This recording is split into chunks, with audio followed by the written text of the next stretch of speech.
Francis of Assisi didn't begin his life as a holy man, at least as we conceive a holy man being. Francis was, in fact, quite the opposite. He lived pretty frivolously off his father's wealth until one day he had a vision and chose to lead a religious life instead.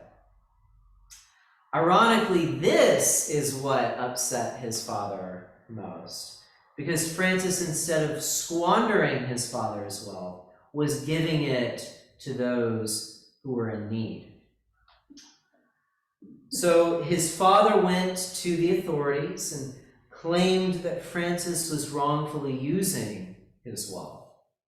And Francis's response was to give back everything that he still had from his father, even the very clothes off his back.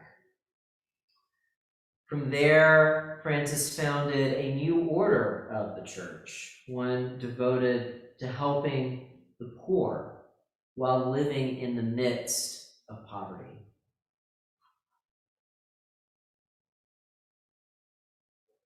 Francis chose the unconventional path. It's what we see in the gospel today as well.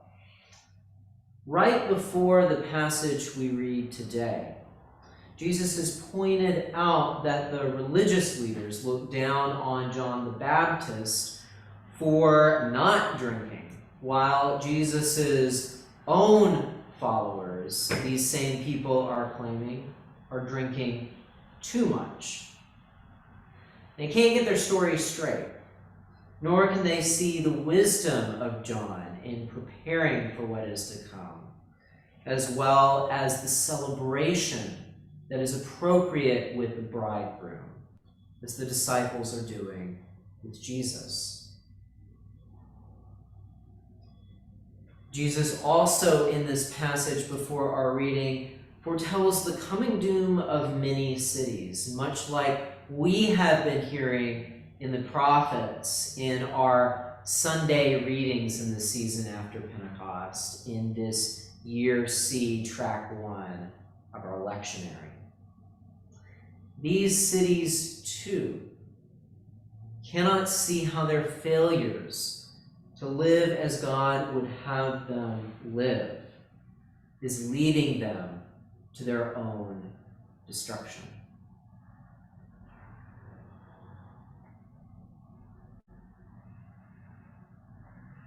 The failure of those who we think would heed God's call means that the less likely in our minds will. The infants, the unwise, the strange ones, and those who think outside the box.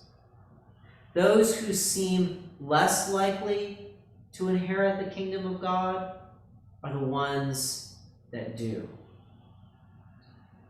The Francises of this world will eventually get their due.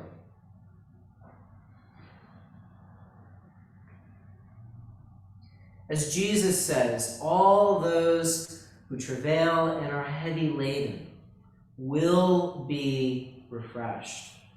Those who take on God's burden will be restored, renewed. God will look after those who it seems that God would be less likely to look after.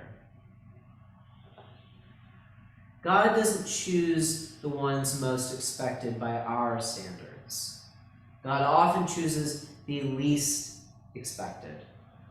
And that is very good for us indeed.